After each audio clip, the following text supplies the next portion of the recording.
The Vietnam War had already lasted for 13 years. May 1968 saw the beginning of the Paris peace talks. The intention was to stop the fighting between North and South Vietnam, establish peace, and remove the enormous American military presence. America had supported the South Vietnamese since 1955.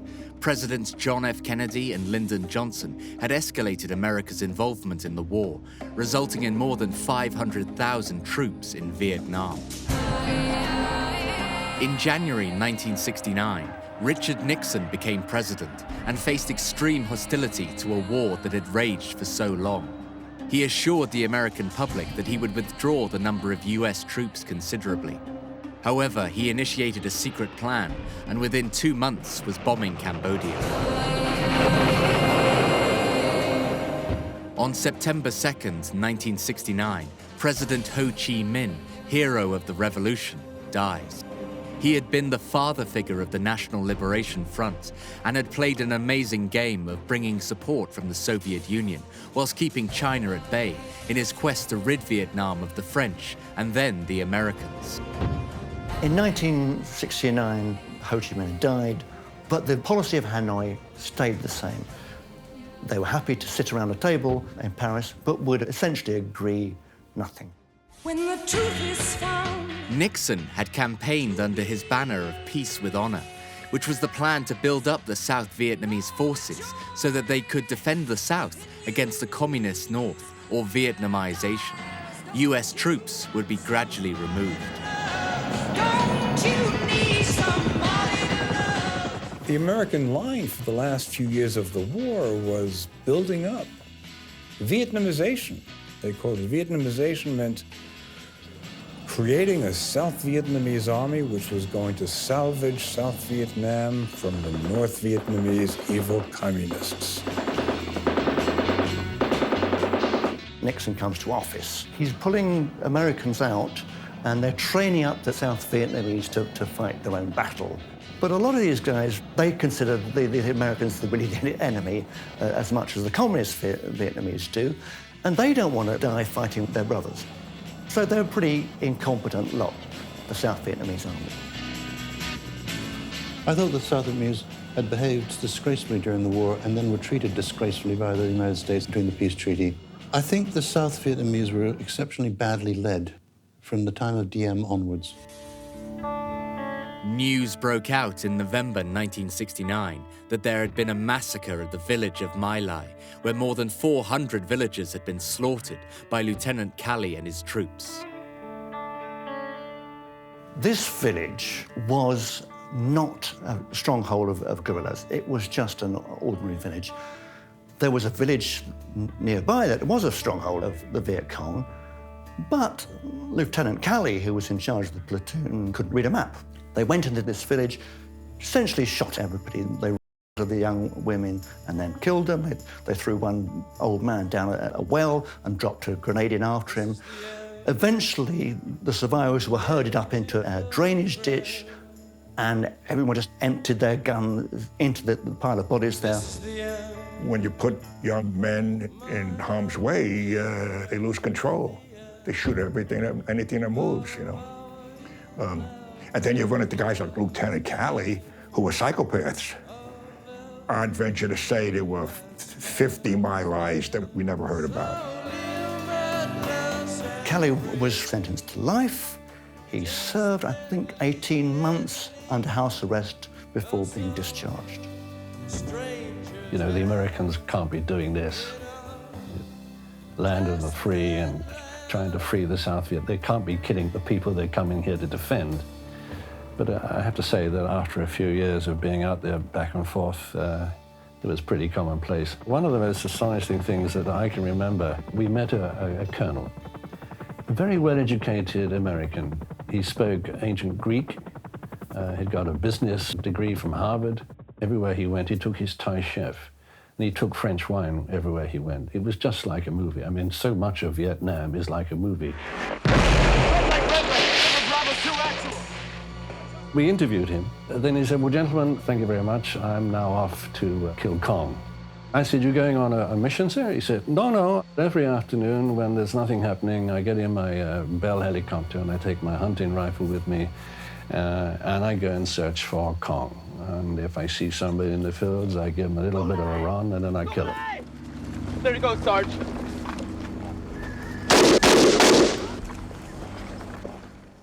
And I said, "You identify them?" He said, No. I just kill them. So we said goodbye, and on the way back to Saigon, I said to the PIO, the press information man, a young kid, I said, "He was pulling my plonker, wasn't he? I mean, he was pulling my leg. He goes out and shoots Kong in the afternoon?" "Oh, yes, sir," he says. "He just takes his hunting rifle and..." I said, "But the man's mad." He said, "Oh, no, sir, not mad. But, you know, when you live down there, you've got to do something like that in your spare time. Otherwise, a man could go crazy." Thousands of demonstrators opposed to the Vietnam War assembled in the nation's capital for a mass protest. The Paris peace talks are not moving forward with any sense of resolution. The American public are disgusted at the cover-up of the My Lai massacre. Military police contain the crowd, but clashes soon break out. Huge anti-war demonstrations converge on Washington and outside American embassies in European cities. The intense secret bombing of Cambodia continues. President Nixon will soon be under even more pressure to end the war. A small group of Yippies seeking a confrontation marched at night on the South Vietnamese embassy. Washington police used tear gas to drive them away. Arrests were made. President, some Americans believe this country is heading for revolution, and others believe that crime and dissent and violent demonstrations are leading us to an era of repression. This country is not headed for revolution. The very fact that we do have the safety valves of the right to dissent, the very fact that the President of the United States asked the district commissioners to waive their rule for 30 days' notice for a demonstration. That fact is an indication that when you have that kind of safety valve, you're not going to have revolution, which comes from repression.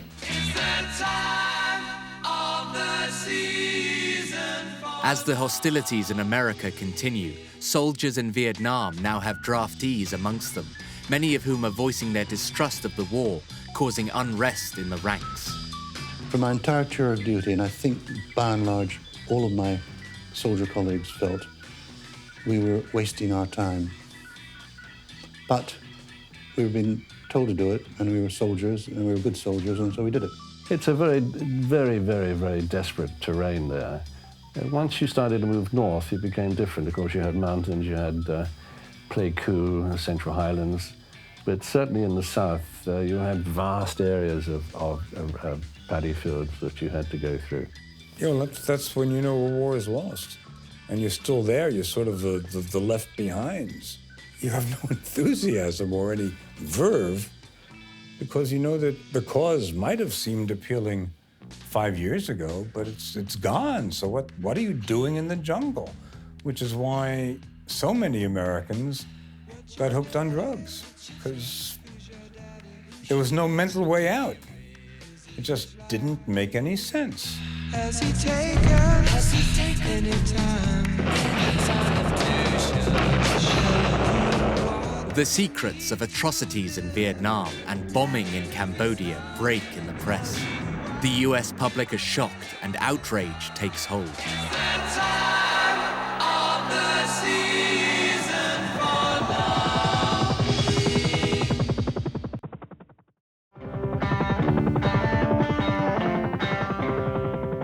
When Senate transcripts were made public, news of increased US involvement in Cambodia and Laos surfaces.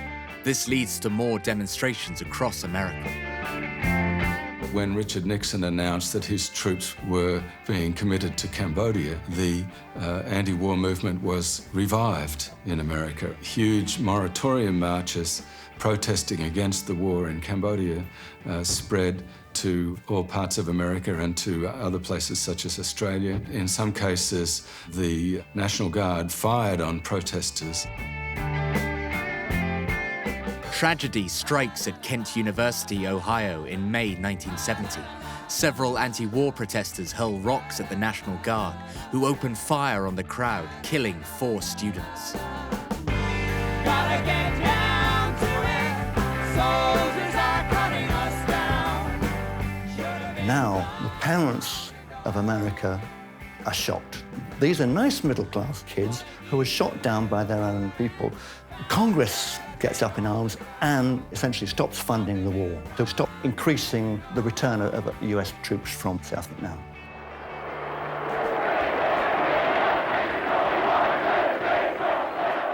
The Vietnam War suffers decreasing support in the US. President Nixon is forced into eliminating the use of the draft. With ongoing peace talks in Paris stalling, he introduces another peace plan. With a continuing legacy of de-escalation, there were fears this was leading to a wider conflict in Indochina. The new president of North Vietnam, Le Duc Tho, and Henry Kissinger begin secret talks in an attempt to resolve the situation. The peace talks were not very successful, especially under Nixon. However, it was clear that the war could not be ended finally without an agreement. And during 1971, the US conceded it would not oppose a continuation of the North Vietnamese troop presence in the South. In 1971, the New York Times publishes the Pentagon Papers. This shows an incredible legacy of deception concerning US policy in Vietnam. President Nixon appeals to the Supreme Court in an attempt to stop the publication of sensitive material. However, the court rules in favor of the New York Times and allows continued publication. Under pressure from the Democrats, Nixon changes his policy and orders the gradual reduction of 540,000 troops in Vietnam. What you had was the South Vietnamese army essentially fighting, backed by American air power and with some American advisors still there. The next step was the 1972 North Vietnamese offensive, which led to a revival in some parts of South Vietnam of the NLF guerrilla war. Vietnamese communists mobilized and used tanks in a conventional war style, which they hadn't used before. They drove across the demilitarized zone into South Vietnam from North Vietnam. They captured various towns in the Saigon region, in particular a place called An Loc. And the United States bombing of North Vietnam indeed escalated through the year 1972 while the peace talks were going ahead. We have adopted a plan which we have worked out in cooperation with the South Vietnamese for the complete withdrawal of all U.S. combat ground forces. President Nixon addresses the American public about withdrawing all US troops and therefore all involvement with the war in Vietnam. Ongoing secret peace talks are revealed. However, Nixon cannot stop himself from making more onslaughts in Cambodia. I still think we ought to take the guys off now. I think the let drown people got thrown down the front of the stuff. Well, no, I'd rather see some nuclear bombs. You got that ready. And that, I think, would just create too much. The nuclear bomb, that probably.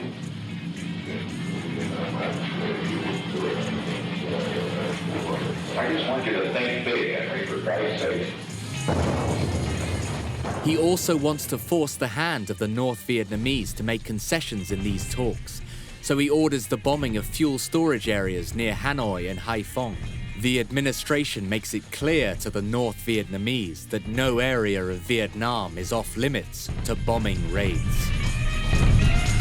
Nixon every so often stopped the bombing of the North to try and encourage them to say something, and when they didn't, he started bombing them even more, and he attacked Hanoi and Haiphong, and they even mined the harbour at Haiphong to prevent supplies getting in.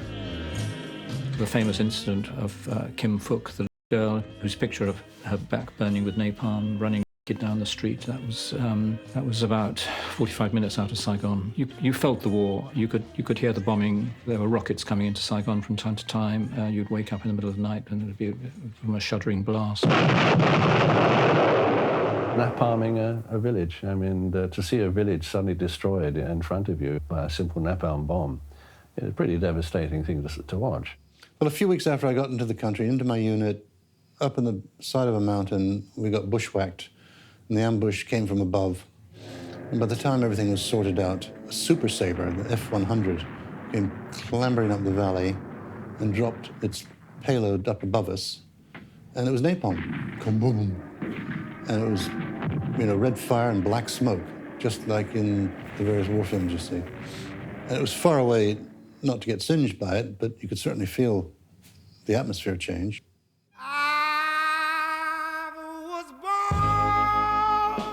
Henry Kissinger and Le Duc Tho reach an agreement in principle on various key measures leading to a ceasefire in Vietnam. However, the South Vietnamese President Thieu refuses to agree, saying the war in the South is still ongoing. President Nixon has a bit of a problem because he's coming up to face a new election, and he'd promised peace with honor and hadn't delivered it. So there's great pressure on him and his national security advisors, Henry Kissinger, to get some peace agreement. At this point, the communist government in Hanoi, probably seeing the possibility of an agreement before the election, dropped its demand that the Thieu government be replaced. And this meant that an agreement was possible, and this was announced in October of 1972. Its people have suffered much, and they will remain there after relief. We believe that peace is at hand. The Americans just wanted to be out of the war, and they were finding any way of doing it, and peace with honor, as they called it. They want to get the American army out of South Vietnam, and then the South Vietnamese government would fall, then the communists would take over. They knew it was going to happen. It was just, they didn't want it to happen the day after they left. The deal that President Thieu wanted, when it was clear that the Americans were going to cut a deal with the North Vietnamese, which would bring the American prisoners back home as well, which was a huge issue in America, was that President Thieu would see that it was a very bad deal for South Vietnam because he wanted a deal whereby the North Vietnamese troops would withdraw. And that was the deal that the Americans couldn't make the North Vietnamese agree to. So they put pressure on President Thieu to sign up to this peace agreement, which he did very reluctantly. We have ended the longest and most difficult war in our history in a way that maintained the trust of our allies and the respect of our adversaries. President Thieu is finally forced into signing with promises of aid against any further aggression from the North. The ceasefire is signed on January 28, 1973.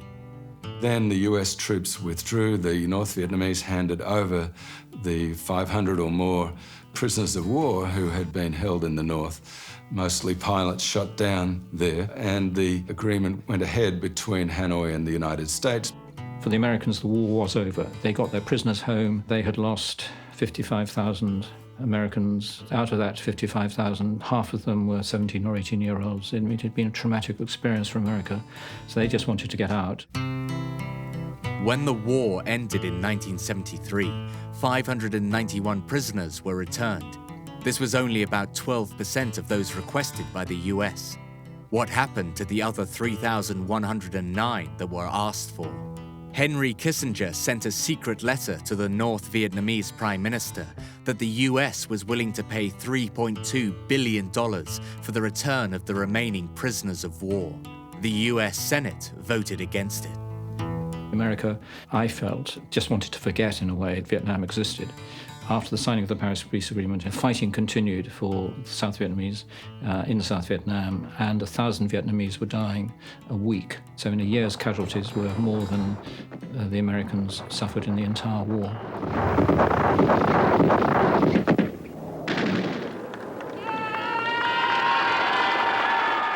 The last American combat soldiers leave South Vietnam, though the military advisors and Marines protecting US installations remain. The US draft program is closed. The Nobel Peace Prize is given to Kissinger and Le Duc Tho. However, the North Vietnamese president does not accept it, as peace has not arrived in Vietnam. The North is still attacking the South. In America, President Nixon faces his own crisis. In June 1972, a story in the Washington Post had reported that burglars had been arrested inside the office of the Democratic National Committee in the Watergate complex in Washington. The reporters, Woodward and Bernstein, would investigate the story until they found evidence that a $25,000 check from Nixon's re-election campaign had been given to one of the burglars. I believe that most anyone who worked at the White House during the past 4 years can attest to the concern that prevailed regarding any and all leaks. The full story of Nixon's aides became a huge political scandal.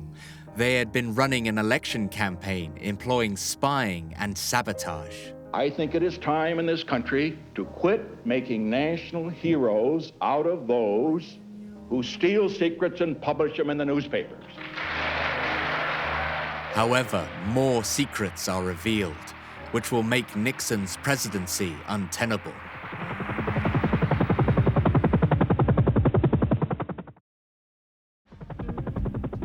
In 1974, President Thieu announces resumption of war against the North Vietnamese, who have been encroaching on the South in violation of the peace treaty.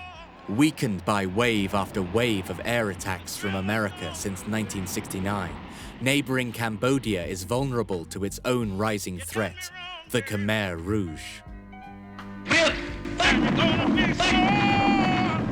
Cambodia is a case completely apart. I mean, it's never been equalled in modern times because it was an attempt by a small coterie of Cambodian communist leaders to turn it into a utopian agrarian society and destroying all of its connections with the outside world. Once the Americans pulled out, the communists took over in Laos, and then the Khmer Rouge, who were only a handful of communist guerrillas in there, managed to force out the compromised and weakened Cambodian government, ending in, 2 million dead? The fallout from the Watergate scandal ultimately forces Nixon to resign from the presidency before being impeached. In leaving it, I do so with this prayer. May God's grace be with you in all the days ahead.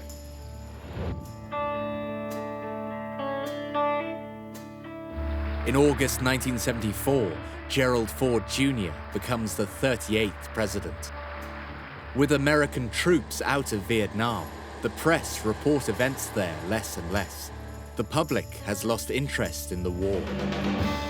The Vietnam War, and it didn't concern Americans, particularly after all the coverage it had gotten for 10 years, it wasn't that big a story. I was on the telex with the foreign editor in New York, and I said, I'm catching a flight into Saigon tomorrow. And he said, are you volunteering to go to Vietnam? I didn't quite understand what was going on. I said, I'm booked, I'm going in tomorrow. I said, you're volunteering to go. And I finally caught on. What he was doing was establishing on paper that I was volunteering to go to Vietnam, that I was not being assigned to go to Vietnam. So that whatever happened, hey, he volunteered, we didn't make him go. We didn't even ask him to go. We didn't even suggest that he should go. You know how dangerous it is? Do you really want to go? Are you volunteering? So it just went on like that. So I kept, and eventually I said, yeah, I'm volunteering, I'm going tomorrow. In Vietnam, President Thieu makes a mistake and withdraws all his troops from the north, causing mass panic. It's not long before the Viet Cong communists lay siege to the province just north of Saigon. There is no response from America. The Viet Cong move in on Hue and take the city. Just a few minutes ago, we had confirmation that the city of Hue had fallen to the communists. It looks very much as if the North Vietnamese up there allowed these troops and these people to leave the beaches without firing on them, giving them a chance to get away before entering the city. The North Vietnamese gradually built up strength and decided that they would go for broke, that the Americans were not going to intervene. So they launched a lightning offensive and swept out the country, taking over provincial towns north of Saigon. Early Monday morning, a Viet Cong sapper unit, probably no more than 20 or 30 men and women, attacked and set fire to an American USAID installation, closing the bridge and Highway 1. The South Vietnamese army simply cannot hold the line against the North Vietnamese, who are professional and dedicated, well-trained soldiers. Congress is now trying to wash its hands of the whole thing and is cutting back budget for aid to the South Vietnamese, so they're being restricted with their armaments, they're getting nothing at all. President Thieu made a huge strategic blunder in withdrawing the remnants of the South Vietnamese army from these threatened northern areas and to bring them around to Saigon to protect Saigon, which the result was that the rest of the country fell completely into the communist hands. And then it was just a matter of time, really. President Thieu resigns reluctantly, stating that in the end, the South Vietnamese had been let down by the Americans. The North Vietnamese army seized the opportunity and closed in on Saigon. America needed to get as many of its remaining people out from the embassy, sending in all available helicopters. The Vietnamese also sensed the communist advance was close and were desperate to flee. Panic engulfed Saigon. I'll tell you one thing which was really interesting, which I don't think it's been reported that much. In the big parking lot of the embassy, there was a beautiful tree. And the ambassador, Graham Martin, refused to cut down the tree. The CIA was going to him and saying, cut down that tree because this is where the helicopters are going to land, will have to land. And Martin refused. The docks on Tuesday morning were crammed with thousands of Vietnamese desperate to escape from Saigon by any means possible. I remember filming in Saigon where mothers were throwing their babies to strangers on the ship, literally throwing them like a bit of like a parcel. Save my babies, throwing their babies on board. You saw soldiers stripping off their uniforms and fighting almost naked to get on boats. Many people died because their flimsy craft had sunk. They were often overloaded. They were attacked by pirates who killed. It was a general disaster. The Americans actually sent some aircraft in to airlift their own Vietnamese employees out of their embassies. Now, we had been told by the CIA, we expect to evacuate within the next 24 hours, 36 hours. What we don't want is for you guys to panic. So we've arranged there will be a signal broadcast by AFN, the American Forces Network. They said it'll be Bing Crosby singing White Christmas. You imagine, it's 115 degrees outside. Could you think of anything so incredible that Bing Crosby singing I'm Dreaming of a White Christmas would be the signal that the evacuation had begun? And when they told us in advance, a couple of days in advance, that this would be it, we thought they were joking. By that time, the embassy is surrounded by thousands of Vietnamese, all trying to get into the compound. And we really had to fight and claw our way through this crowd to get to the wall. People, lorries and cars, all chasing one American evacuation convoy after the other. Jams that the Vietnamese police tried to clear with their rifles, but people were no longer afraid of them. There was now so much more to be afraid of. When we finally got to the wall, Marines had to really reach down and pull us up. And then, we see we're being pulled up, but all the people around us, including lovely kids, were not being pulled up. But then suddenly we too, the 40 or 50 of us in the safety of the coaches, had to get out and fight our way to the American compound where the helicopters were landing to fly us and the thousands more out of the country. And you had pictures, movie pictures, of the Americans on the plane actually punching people off. And you had helicopters flying off with people hanging on the skids and then dropping off. They were so desperate to escape. We did fight, we did claw. I remember saying in my commentary that I wasn't proud of what I did that day. But we got to the wall and the Marines were pulling us up, punching the Vietnamese and pulling us up over the top. he hauled us up, kicking and punching Vietnamese who were clambering over our bodies. Ashamed and exhausted, we took our turn in the long crowd of refugees inside the embassy compound and waited for the helicopters to come down for us. I've been doing this for 48 years, and I think that's number one on my list.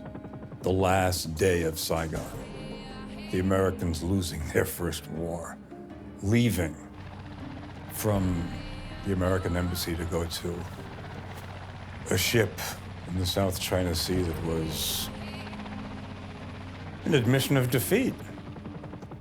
In the helicopter that took us out, it was open in the rear, and I was just lying down on my stomach, looking out the back of the helicopter, saying goodbye to Saigon. And for me, I think for all of us who were there, and not meaning any disrespect, it'll never be Ho Chi Minh City in Saigon.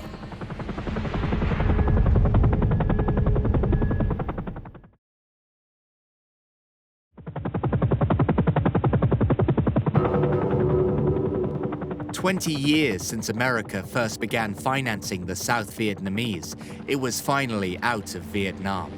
In the desperation to get as many people to safety, the carriers at sea struggled to cope with the mass of fleeing people. The carriers were so full of helicopters, they were having to push helicopters that were very expensive over the side so others could land. In the general chaos of the situation, the Americans did not burn the files, secret files, in their embassy. So when the North Vietnamese army turned up, the communists knew exactly who had been working for the Americans, and of course these people, if they weren't killed, were sent to re-education camps. A former general called Big Min became president, and the communists knew that there was nothing stopping them. They were militarily superior. The Americans weren't going to intervene to stop them taking Saigon, and they just rolled on relentlessly. When a tank turns up at the government house in Saigon, it's all over. The new interim president is told, you can't surrender what you don't have. He didn't have any power, he didn't have any troops, so it's just all over. The communist side wins. It's a victory for the North Vietnam, the Democratic Republic, along with its fighters in the south. And for a year or so, you have the two countries continue to exist side by side. In 1976, the countries emerged into form the Socialist Republic, one country, the culmination really of what Ho Chi Minh and the other nationalists had been calling for, fighting for, ever since 1945. The new Socialist Republic of Vietnam is declared with its new capital in Hanoi, and Saigon is renamed Ho Chi Minh City. A very harsh period then happened in South Vietnam. Soldiers ended up in re-education camps all over the country and taken up to North Vietnam and put into camps. Many of them died. They tried to impose hardline, socialist, Stalinist economic methods on the South, and the result is almost starvation. When the Khmer Rouge attacked our provinces in the West, my heart is with my country. And I wrote article. They found that in that article there was some kind of fire in there, some kind of love in there. And they took me, the communists took me their side. And they asked me to spy on my colleagues, and I cannot do that. And I started to think of running away. In America, Jimmy Carter is elected president and issues a pardon to all the draft dodgers. In 1978, the Socialist Republic of Vietnam invades Cambodia and defeats the Khmer Rouge, forcing them back into their jungle refuges on the Laos border.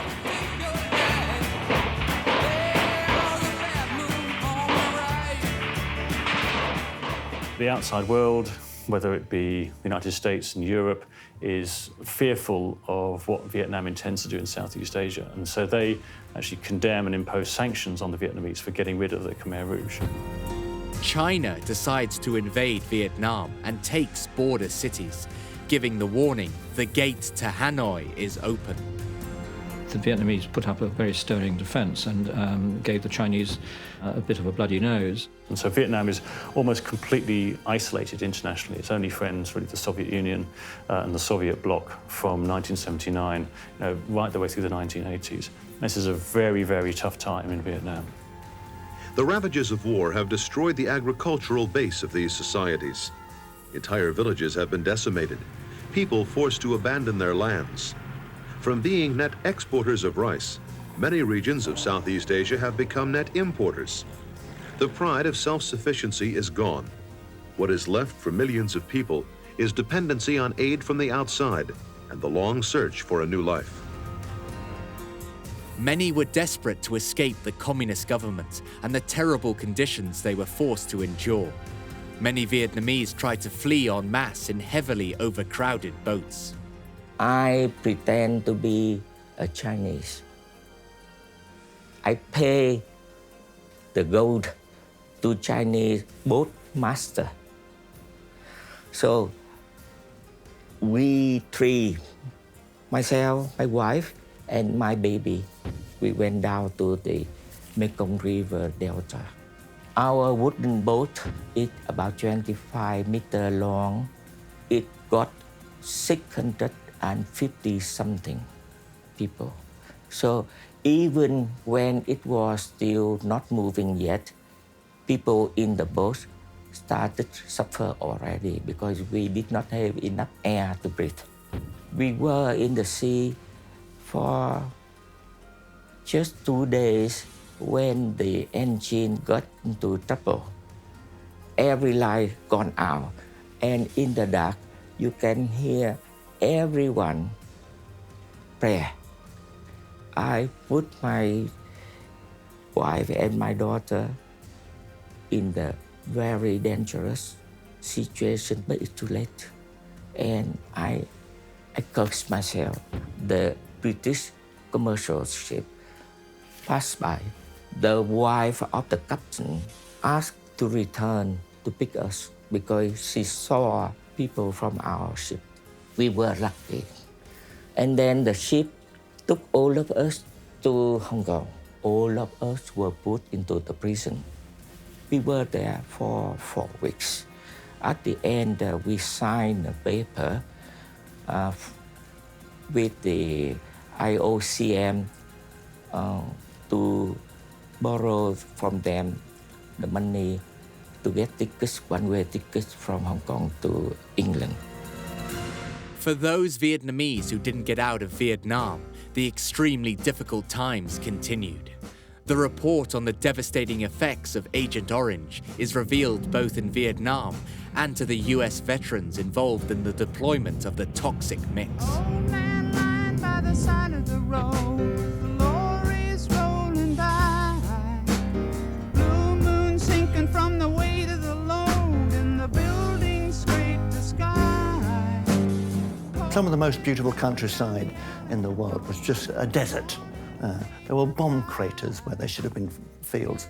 Agent Orange was causing all sorts of birth defects in children. I don't think that when the Americans were defoliating areas of Vietnam, they were intending to leave a long-lasting injuries in terms of future generations were going to be malformed as a result of these dioxins, these chemicals which are being dropped on them. That really wasn't the intention. But that in certain parts of Vietnam is what has happened. Paul Reuterschen had been in contact with Agent Orange in the Vietnam War, shortly before his death from abdominal cancer in December 1978. He founded Agent Orange Victims International, which fought for compensation for US soldiers, filing multiple lawsuits against the 6 chemical companies in the US that produced Agent Orange, most significantly Dow and Monsanto.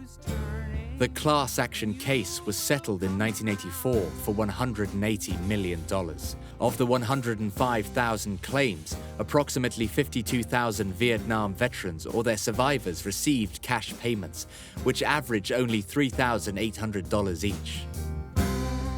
In 1982, as a tribute to the thousands of US soldiers who died in Vietnam, a veterans memorial opened in Washington.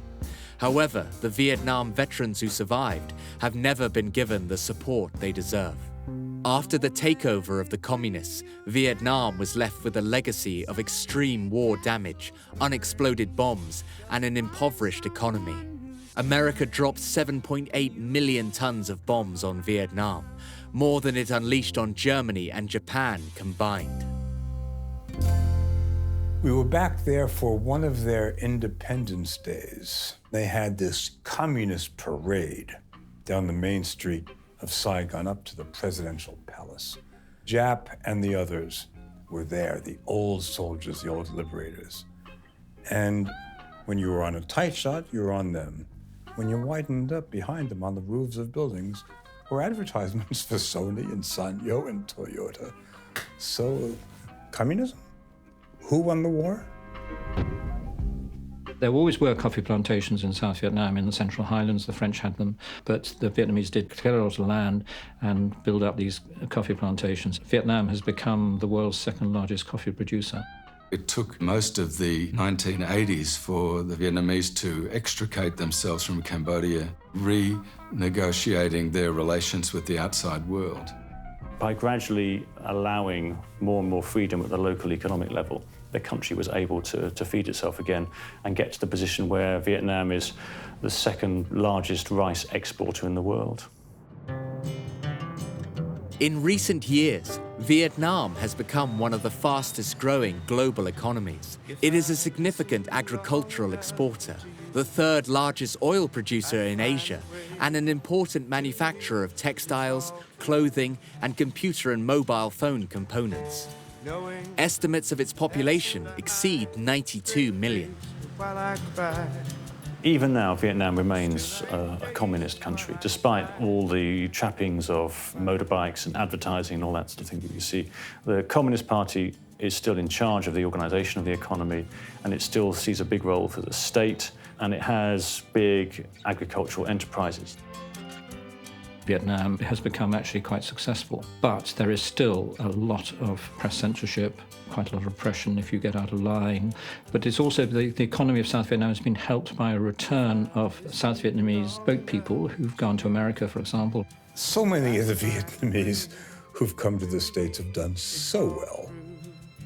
And it was predictable. And these weren't the rich Vietnamese who managed to get out 6 months before the end of the war. These were boat people who are now doing so well in this country and have been doing so well in this country for a couple of decades now. And they've gone back home to South Vietnam and set up businesses there. So the country is quite dependent on an enormous amount of money that comes in from the Vietnamese diaspora.